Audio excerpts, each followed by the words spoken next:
Muy buenas tardes. Realmente para la Embajada de la República de Panamá ante el Reino de España es un honor y un placer presentar la obra de nuestro hasta hace poco reciente embajador de Panamá ante Italia, Fernando Berguido.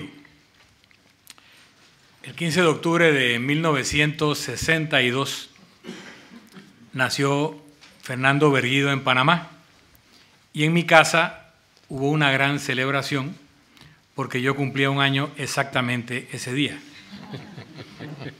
Así que Fernando y yo compartimos el cumpleaños con un año de diferencia, pero no nos conocimos en ese tiempo.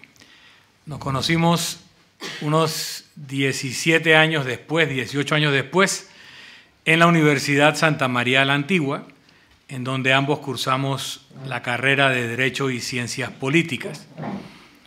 Fernando siempre se destacó por su simpatía, su carisma, y yo quise meterlo en la actividad política. Ya yo estaba metido en política a esa edad, y Fernando, a pesar de que tenía todas las razones para involucrarse en partidos políticos, por ejemplo, su padrino fue el 3 veces presidente de la República, el doctor Arnulfo Arias, y la esposa del doctor Arias era su tía abuela. Pero a Fernando siempre le motivó los temas públicos, solamente que a pesar de ser un demócrata y a pesar de ser un creyente en la importancia de los partidos políticos, sintió que tenía que dedicarse a los temas públicos desde otras avenidas. Fernando tiene su título de abogado graduado con honores de la Universidad Santa María la Antigua, una maestría en Derecho como becario Fulbright en la Universidad de California en Los Ángeles, en la UCLA, y fue un Nieman Fellow de Periodismo en la Universidad de Harvard. Fue presidente de la Corporación La Prensa, el grupo periodístico más importante de Panamá, entre el año 2014 y 2011. Y durante 20 años estuvo en su junta directiva. También fue director del diario La Prensa, además de su presidente, en 2 ocasiones.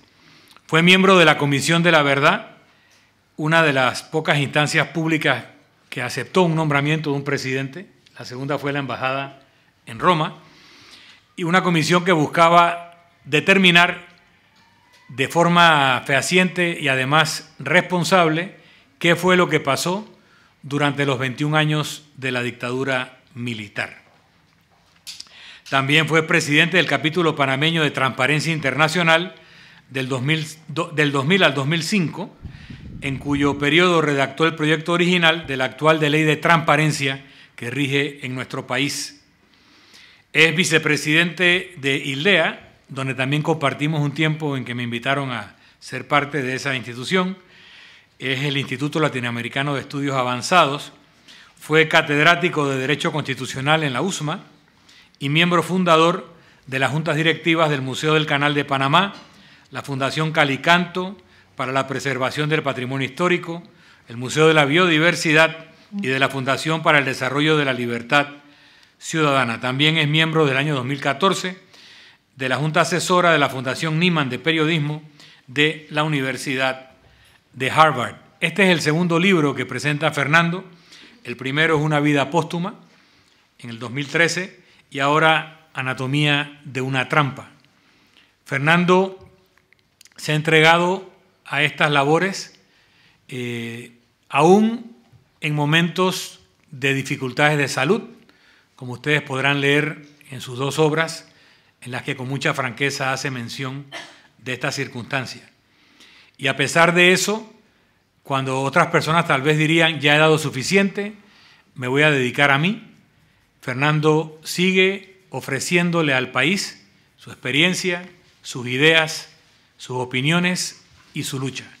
Es un honor presentar este día a Fernando Berguido y también agradecer la presentación a don Javier Moreno de su obra. Muchas gracias.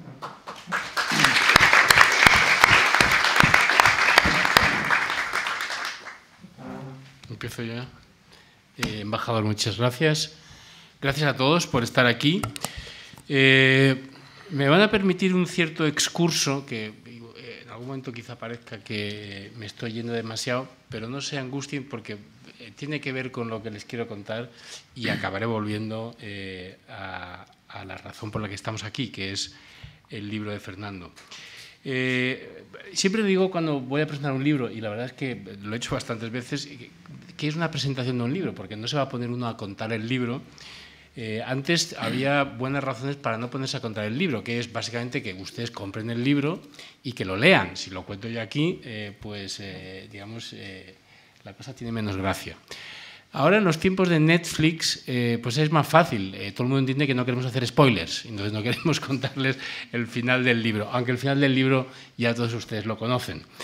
Pero permítame arrancar con la anécdota que creo que viene bien al caso. Y además va a engarzar muy bien con algo que ha dicho el embajador ahora. Hace un año y medio me invitaron a un debate junto con Eduardo Torres Dulce, que fue fiscal general del Estado en España durante unos años, pero que en su juventud había sido crítico de cine, le gusta mucho el cine, y entonces nos habían invitado a los dos a debatir sobre prensa y poder al hilo de la proyección de la película de Orson Welles, Ciudadano Kane. Entonces yo me estuve mirando qué lugar en las listas de las mejores películas de la historia ocupaba Ciudadano Kane, y vi que en la mayoría de las revistas de referencia se había ido alternando desde los años 70 con Vértigo, de Hitchcock, que es otra gran película. Hasta que finalmente en los últimos años parecía que Vértigo se imponía, que aparecía más veces en el primer lugar y Ciudadano Kane en el segundo o en el tercero. Entonces yo llegué allí y conté esto, y entonces dije, y la verdad es que yo venía pensando empezar mi exposición diciendo que Ciudadano Kane es la mejor película de la historia, según dicen todos los críticos y según creo yo, pero después de todo lo que he pensado, pues creo que me gusta más Vértigo. Y entonces Eduardo Torres Dulce dice, hombre, pues haberlo dicho, porque a mí también me gusta más Vértigo, y entonces en vez de hablar de Ciudadano Kane, habríamos hablado de Vértigo, y no es de lo que la gente espera que hablemos. ¿Por qué digo esto? Porque vamos a hablar de Anatomía de una trampa, pero yo creo que deberíamos hablar, y yo quiero hablar al menos 5 minutos, o quiero arrancar por ahí, de Una vida póstuma. Una vida póstuma para mí es Vértigo, es decir, creo que es el mejor libro que ha escrito Fernando, de los dos, y este es un gran libro, y voy a explicar la conexión que tiene con Una vida póstuma. Yo creo que son dos libros muy distintos, pero creo que es el mismo libro de alguna manera. Ahora me voy a meter en otro jardín, que es intentar explicar delante del autor qué es lo que el autor ha hecho, con el riesgo, naturalmente, de que luego cuando hable pues me desmienta. Naturalmente es más fácil presentar libros de autores como San Juan de la Cruz, que no le pueden contestar a uno nada, entonces uno hace las interpretaciones que quiere y se siente con más libertad. Pero aún así, teniendo a Fernando aquí al lado, me voy a arriesgar. Yo creo que hay un hilo, hay hilos secretos, hay hilos subterráneos, hay hilos misteriosos que unen los dos libros. Y por eso voy a intentar explicar por qué creo que es, digamos, dos capítulos de un gran libro que habría que leer casi conjuntamente, ¿no? Aquellos de ustedes que no hayan leído Una vida póstuma, yo de verdad les recomendaría que se compraran los dos libros y que los leyeran como dos libros, uno a continuación del otro, como dos capítulos de una misma gran historia.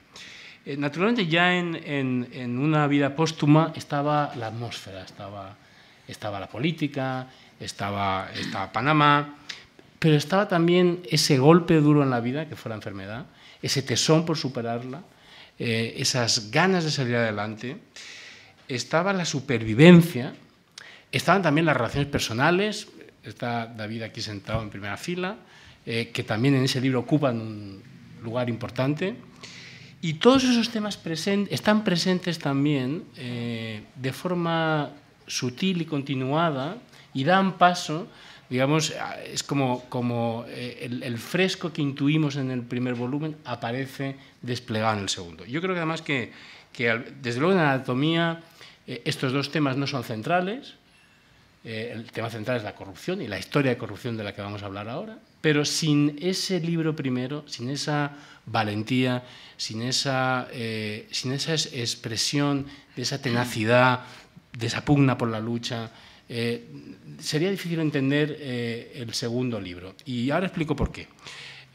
Muy al principio del libro, Fernando explica cómo, antes de aceptar el puesto de embajador en Roma, le advierte al presidente y en realidad está advirtiendo al lector, y ya se lo ha advertido varias veces: yo no quiero estar en política, no me gusta la política de partidos, creo que es una obligación democrática, ciudadana, como ha dicho el embajador, pero siempre me he mantenido alejado. Y lo reitera una y otra vez, y uno tiene la sensación de que esa advertencia es para el lector. Les voy a contar a ustedes, queridos lectores, que acabé siendo embajador de Panamá en Roma por esta razón, por esta y exclusivamente por esta razón, pero quiero que quede eso claro. Y eso mismo se lo pone al presidente.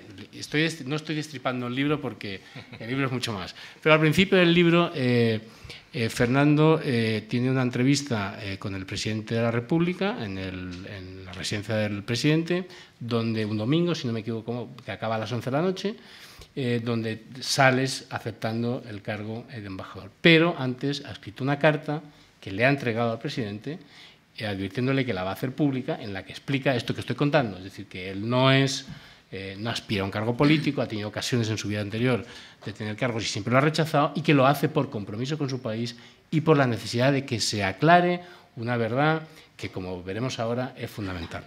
Y ahí en esa carta, además de ese compromiso claro, también, no sé si en la carta o en la conversación personal con el presidente, le habla del tema de la salud, de lo que es, no tanto, digamos, porque era un tema recurrente y supongo que angustioso, y que de alguna manera podía condicionar su trabajo futuro, y por eso digo que todo eso son temas que resuenan con toda fuerza si uno ha leído el libro anterior. Por eso yo creo que casi Una vida póstuma es una lectura obligada antes de leer este libro.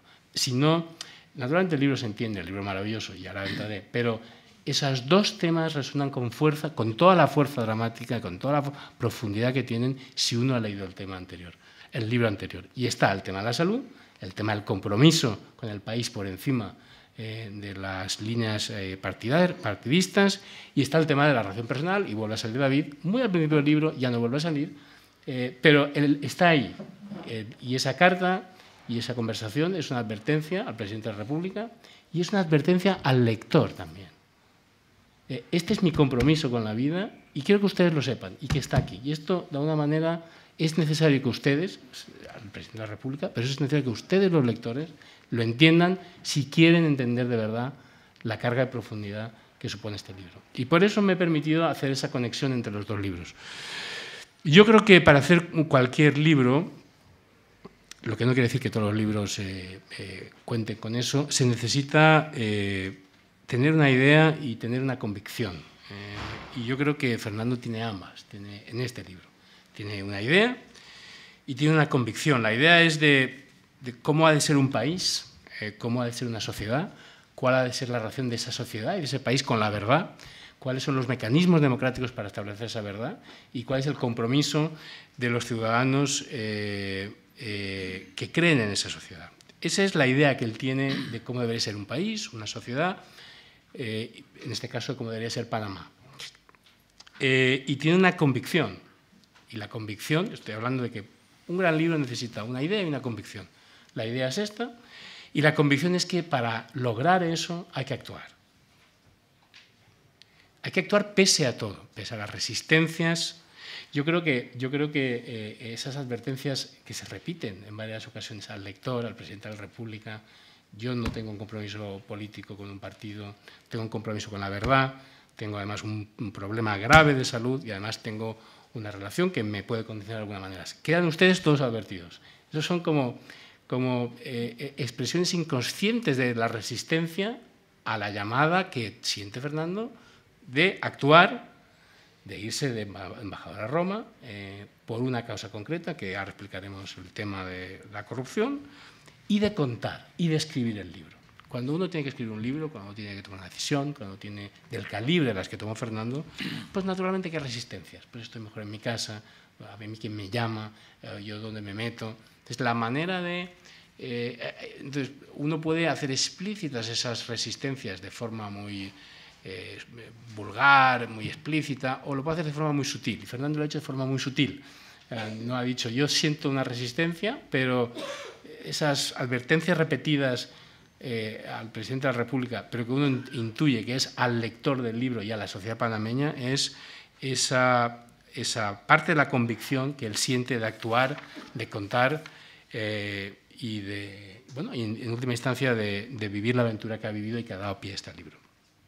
Y eso es el mecanismo por el que los grandes libros nacen, que es transmitir ideas y movilizar convicciones. Y yo creo que en este libro Fernando transmite unas ideas clarísimas y es capaz, mediante la calidad del relato, de la prosa, la fuerza de la trama, de movilizar convicciones. El libro, yo les recomiendo que lean el libro y que lo lean pese a que, bueno, y aquí también podríamos hablar de resistencias. Todos ustedes van a tener resistencias al leer ese libro, porque claro, es un libro plagado de detalles, de nombres en italiano, de empresas extrañas, de transacciones difíciles de entender, de explicaciones sobre radares, de cosas muy raras todas. Entonces, van a tener ustedes resistencias, menos de las que él ha tenido para hacer todo esto, pero las van a tener. Yo les recomendaría que venzan esas resistencias, que pasen las primeras 15 o 20 páginas, porque de repente el libro deja de ser una acumulación de detalles y de repente empieza a elevar el vuelo y se convierte realmente en una novela, de poder, de ambición, de corrupción, como pocas he leído. Ventajas puntos interesantes que me han fascinado. Uno, la capacidad, y naturalmente eso es lo que le dio a Fernando el ser embajador, la capacidad de detallar esa corrupción desde dentro. Nosotros los periodistas, cuando tenemos acceso a un caso de corrupción y empezamos a contarlo, tratamos de reconstruir desde fuera qué pasó, intentar preguntar.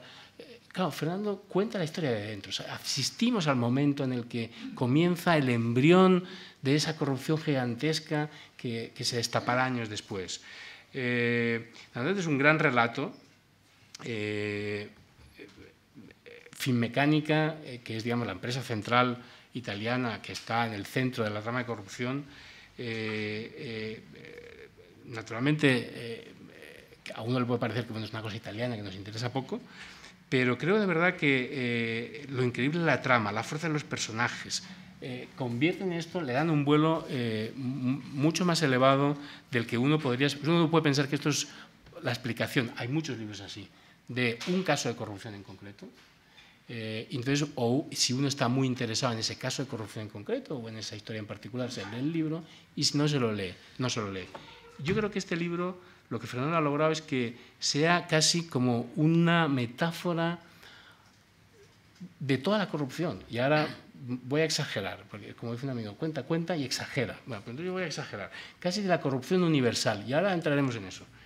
Y ahora permítanme otro excurso, porque voy a comparar este libro con un libro que seguramente casi nadie habrá leído aquí, porque no es un libro que circule, de un escritor que se llamaba Blasco Ibáñez, que en su día fue en los años 20, fue un escritor muy famoso, con mucho éxito en Hollywood también, un escritor español que emigró a Hollywood y escribió muchísimas novelas. Yo leí una de pequeño, en mi casa había pocos libros y dos de ellos estaban escondidos en el armario de mis padres, bajo llave, para que no los leyera, porque mis padres debían considerar que era arriesgado que un chaval, pues no sé, de 7, 8, 9 o 10 años leyera esos dos libros. Yo sabía que estaban allí, todos los niños sabemos siempre que hay en el armario de los padres. Entonces, y bueno, y aproveché, no recuerdo exactamente cómo, aprovechaba las ocasiones en las que no estaban para buscaba la llave, que ya sabía dónde estaba, abría, leía un poco y guardaba. Uno era un libro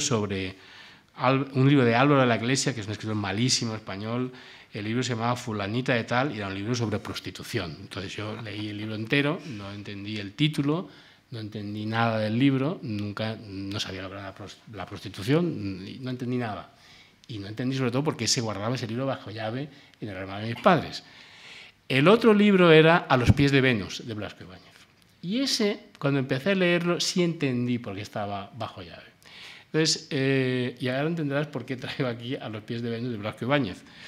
Y es porque en ese libro la historia es un cura español que se va a unos cursos de algo en Roma, en el Vaticano, ahí está la conexión, y entonces Blasco Ibáñez va alternando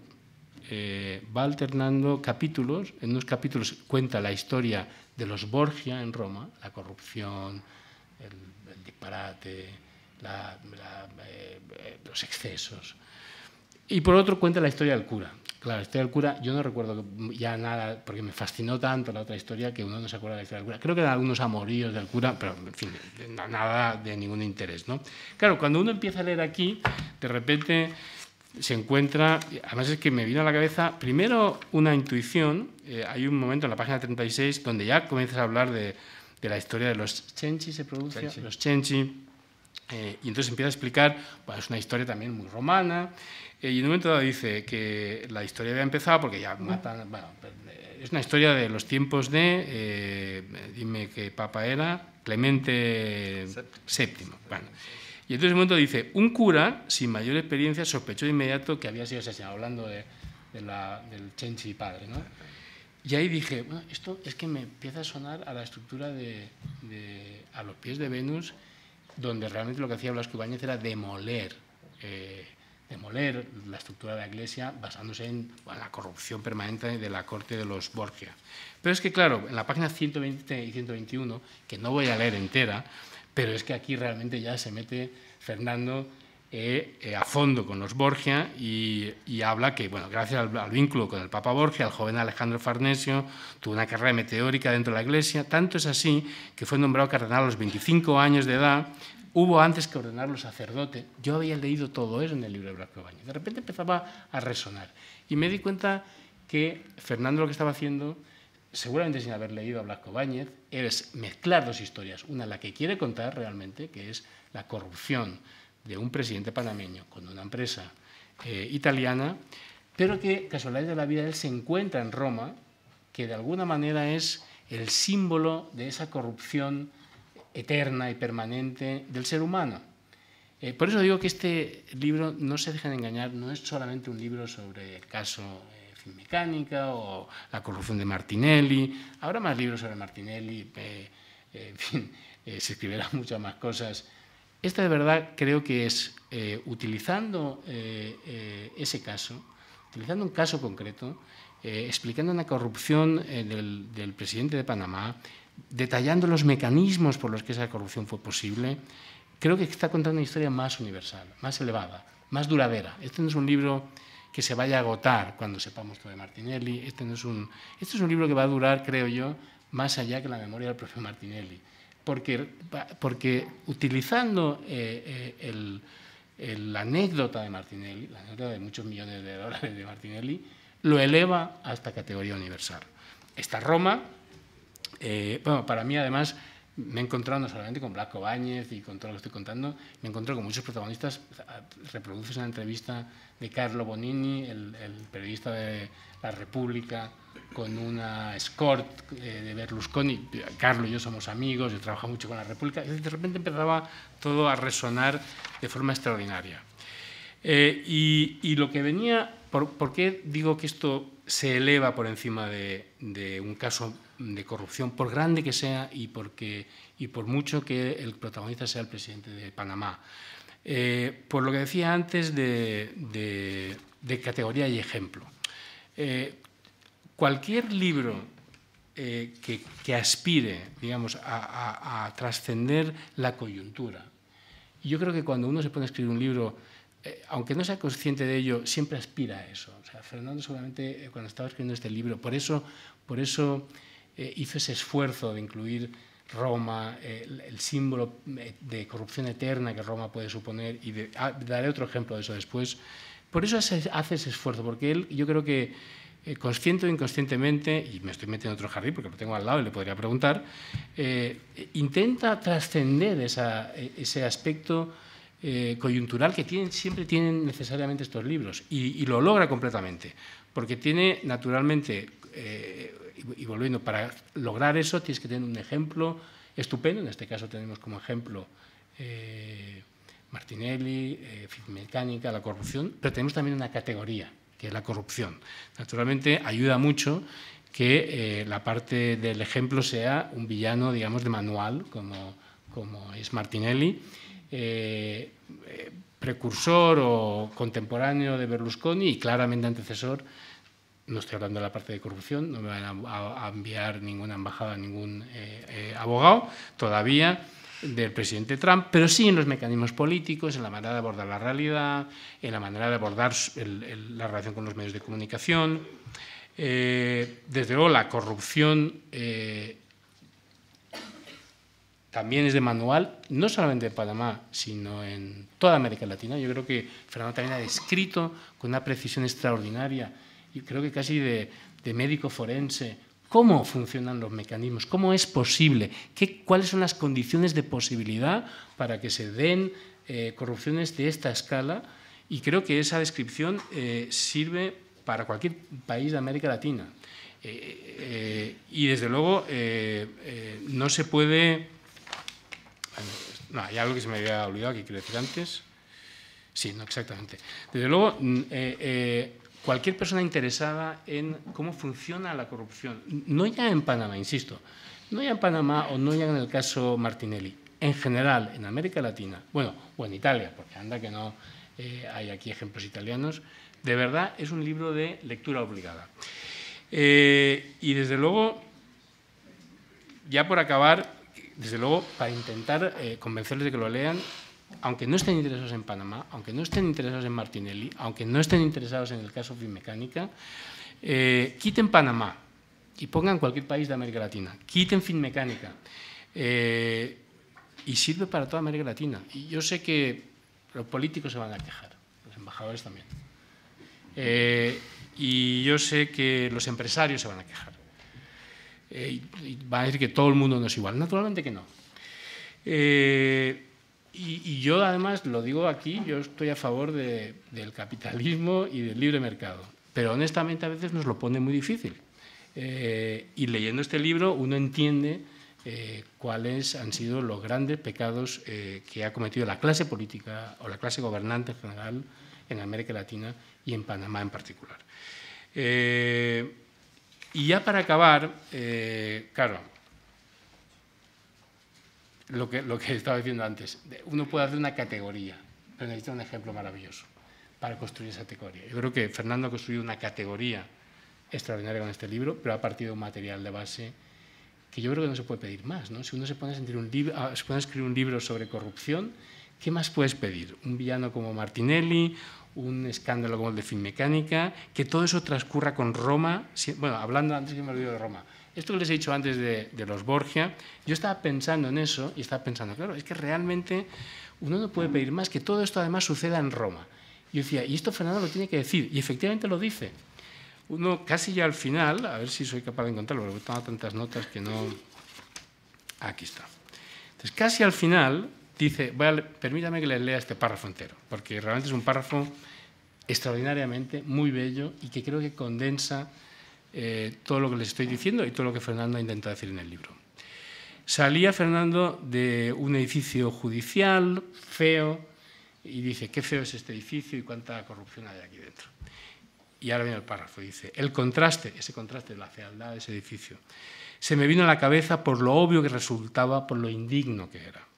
La contradicción de esta ciudad y de tantas otras como la mía, la suya, donde los esfuerzos por la decencia y por la justicia se albergan en los edificios más feos y decrépitos. Justo al frente, al cruzar la calle, emergían los palacios romanos. Esos palacios que yo también había leído por primera vez de niño en el libro de Blasco Ibáñez, A los pies de Venus. Al iniciar la marcha dentro del auto, veía cómo se sucedían en esta urbe milenaria decenas de joyas arquitectónicas en una repetición que no parecía tener fin. La historia era testigo de que detrás del refinamiento y la opulencia se escondieron las ganancias de la corrupción, también milenaria, de manos de nobles y cardenales cuya huella, la avaricia, hoy celebramos desprevenidos. Esa frase me parece de una belleza extraordinaria. Los admiramos como símbolo de grandeza, sin reparar que aquella ostentación, que en su época fue obscena, ha sido el paso del tiempo quien la ha perdonado. Yo creo que esa es la metáfora del libro. El libro es sobre Martinelli, es sobre Finmecánica, pero es sobre esa corrupción eterna que siempre acecha al alma del ser humano. Y Roma como metáfora milenaria, eterna, de ese lado oscuro del ser humano. Naturalmente, sobre eso, explicado así, uno puede hacer dos cosas. Un poema o buscar un ejemplo, y aquí teníamos a Martinelli y Finmecánica, para poder construir y ofrecer en un libro esa metáfora. Yo creo que no se puede pedir más. Roma, Finmecánica, Martinelli... Bueno, sí se puede pedir más, pero no sería justo, Fernando, porque tenías todos los elementos. Yo creo que estaban todos los elementos ahí dados desde el principio para que Fernando pudiera escribir un libro perfecto. Y este libro, Anatomía de la trampa, en muchos aspectos es un libro perfecto. Fernando, muchas gracias. Gracias a todos ustedes.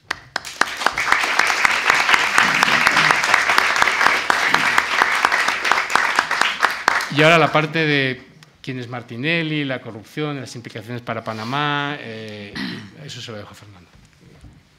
Yo creo que podemos abrir un turno de preguntas, de ideas.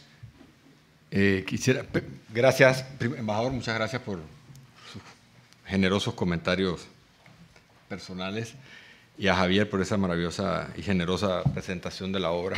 Te agradezco mucho, y sobre todo viniendo de ti y con la trayectoria como periodista, como literato, como pensante, como hombre público también y comprometido para buscar, investigar estos escándalos de corrupción que se suceden uno tras otro. Para mí ha sido una coincidencia inesperada, sorprendente, que este libro coincida su presentación en Madrid con los acontecimientos precisamente de megacorrupción que están ocurriendo en España. Yo creo que la condena probablemente más contundente en casos de megacorrupción, de esa corrupción enquistada en el poder, como el que acaba de ocurrir y las consecuencias que ha tenido la sentencia que acaba de... Y ese es este libro. Este libro precisamente habla de esa corrupción enquistada, milenaria, centenaria, de los últimos lustros en las estructuras del poder, en este caso muy particular con una estructura cuasi mafiosa también que vemos desarrollarse y que efectivamente se repite y se repite. En la obra yo creo que los lectores descubrirán esa voluntad deliberada de apropiarse y de enriquecerse de la cosa pública, con plena conciencia de la lesión que se está haciendo y con plena planificación de manipular y esconder, algo que bien conocemos los periodistas cuando desde el poder se trata de esconder y descalificar y de atacar. Aquí yo trato de llevar a los lectores de la mano de lo que es la génesis de la corrupción, cómo se trama la trampa, y también la otra parte, o sea, cómo se manipula la información, porque desde una vista privilegiada, que este caso la ofrece, como bien ha mencionado Javier, por circunstancias muy particulares, que este caso de corrupción nos permite retratar de adentro, gracias al esfuerzo de unos fiscales que tienen unas grabaciones, gracias al esfuerzo único quizás de ver por dentro con esas imágenes que nos ofrecen la interceptación de correo, que no tenían nada que ver con este caso, ya ustedes entenderán. Pero también una parte para mí bonita y heroica es que nos encontramos con una serie en todas estas historias de héroes anónimos. Por un lado están los fiscales, estos fiscales que se rompen la vida luchando contra la mafia, los fiscales antimafia italianos que han dado su vida muchas veces por esto, periodistas que se empecinan en historias y son atacados, y el libro abre con eso, con un ataque fenomenal a un periodista panameño. pero también funcionarios de tercera y cuarta categoría, de cuarta jerarquía, que hay unos contadores que siguen siendo anónimos, que yo todavía no sé, que pararon el pago de la coima en un momento y siguen siendo anónimos. O en el caso aquí en España también, el concejal, el edil que de pronto dijo hasta aquí, y eso es el detonante de toda una serie de actuaciones que vienen después y nos permiten conocer parte. Estas tramas como la de Finmecánica yo creo que son historias que tienen que ser contadas, y tienen que ser contadas para que nosotros empecemos a entender cómo se descifra esto.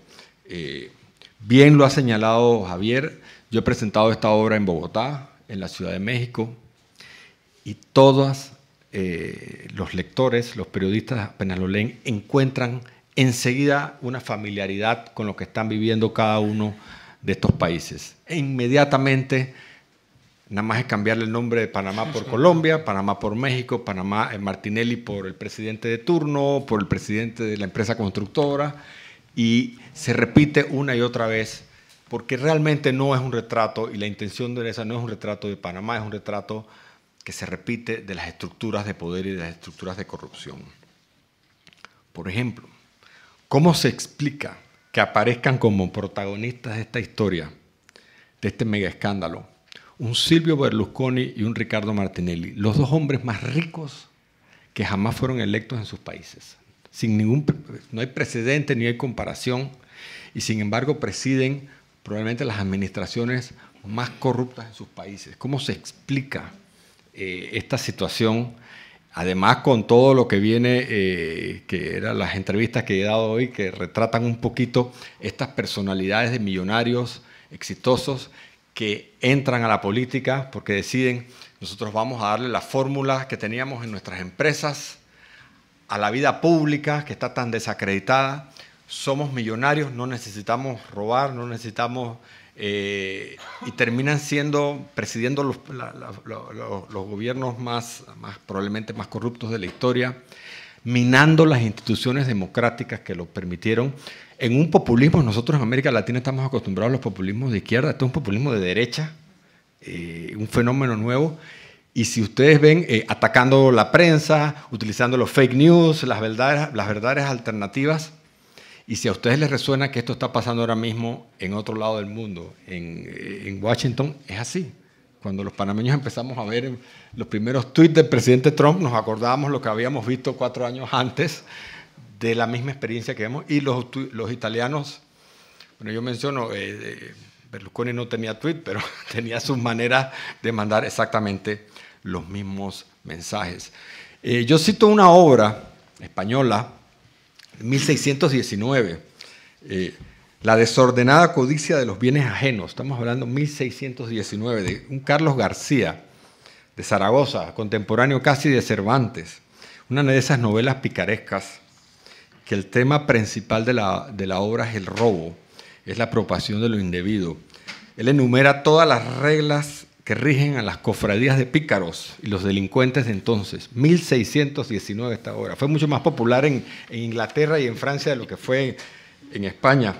Y es especialmente pintoresca por su clasificación de los diversos tipos de ladrones que él en ese entonces determinaba. Decía, los salteadores, los estafadores, los capeadores, los grumetes, los apóstoles, los devotos, los sátiros, los duendes, los maletas, y en ese entonces incluía a los liberales en esta categoría. Pero suya es la cita que tengo en el libro que dice: nadie está contento con su suerte. Quien más tiene, más quiere. Y esa es una manera de descifrar esta codicia que es milenaria, que aquí la vemos reflejada en estos dos personajes, y que yo creo que no hay país en América Latina hoy en día que no se sienta desbordado por lo que está pasando con la corrupción en cada uno de sus países. Pero, y para terminar, yo quisiera dejar una duda que tengo, si es que nosotros realmente estamos presidiendo una época sin precedentes en cuanto a los temas de corrupción, si estamos en la época más corrupta que nosotros conocemos en los últimos décadas o siglos, o si simplemente estamos en la dirección correcta de que aquí se están destapando los escándalos que antes no se destapaban. Y estamos realmente, por primera vez, dándole golpes a la impunidad que antes no hacíamos. Y esa es una duda que yo tengo de una América Latina que,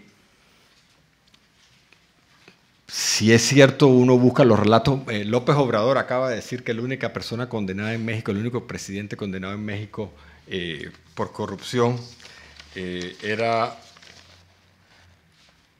fue Miguel González, 1885. Y realmente Miguel González, 1885, era un ajuste de cuentas con Porfirio Díaz. O sea, de corrupción tenía muy poco, pero pensar que en México no ha habido corrupción en todo lo que fue el siglo XX, o es que nosotros realmente estamos viendo. Y si uno busca los anales de Argentina, por ejemplo, ¿sí? Están en Argentina, por ejemplo, las denuncias de Sarmiento contra Bartolomé Mitre de corrupción en 1868. Está lo que se llamaba la década infame, que son los años 30, los años 40, cargadas de corrupción, pero no había consecuencias. No hubo ningún presidente juzgado, ningún juicio por corrupción. Nosotros después entramos en América Latina en la década de las dictaduras, y la democracia no empieza a llegar hasta los años 80, los 90, que si realmente nosotros estamos en el punto positivo, en el cual el advenimiento de la democracia, la alternabilidad en el poder, el activismo ciudadano, el trabajo de la prensa independiente, órganos judiciales que se empiezan a consolidar, que no son de un día a otro, sino que toman 20, 30, 40 años en consolidarse. Si lo que nosotros estamos viendo ahora es el producto mejorado, no perfecto, pero en el camino correcto de ir poniéndole cortapisas, iniciando, dándole golpes a la impunidad. Yo hice un recuento, cuántos presidentes de América Latina hasta el año 90 hubo 2 casos de corrupción, Collor de Mello y Carlos Andrés Pérez. Esos eran los únicos que en América Latina. En el 2000 hubo un caso de Fujimori de peculado, y en Costa Rica hubo 2 expresidentes que fueron llamados 2009 y 2011. Pero de ahí nos vamos 17 expresidentes latinoamericanos de 2015 para acá. Están enfrentando la justicia: Fujimori, Lula da Silva, Toledo, Humala, Alan García, Elías Saca, Francisco Flores, Funes, Otto Pérez, en Argentina la Kirchner, en Honduras los presidentes Martinelli. Y realmente este despertar que nos está abrumando, ¿es algo malo o es algo positivo que esté ocurriendo? Que se está llamando a cuentas finalmente. Y yo quiero dejar esa duda porque es un tema recurrente en las entrevistas, que me preguntan, bueno, pero ¿estamos peor que antes o es que realmente estamos empezando a dar los pasos correctos, por lo menos en la América Latina? Ustedes hablarán por España, no sé, Italia, hasta dónde llegará, pero estamos viendo estos cambios importantes. Se están derribando fronteras. Jefes de Estado, capos políticos, hasta miembros de las familias reales están por primera vez en la historia dando cuenta de actuaciones, cosa que era totalmente inimaginable una década atrás o 2 décadas atrás. Así que yo dejo ahí en la historia hasta me encontré las acusaciones contra María Cristina de Borbón, en la época que también tenía unas acusaciones horribles de tal, y nunca vimos un caso contra un miembro de la familia real, mucho menos ni se esperaba, era una cosa que ni siquiera era contemplado. Así que con esa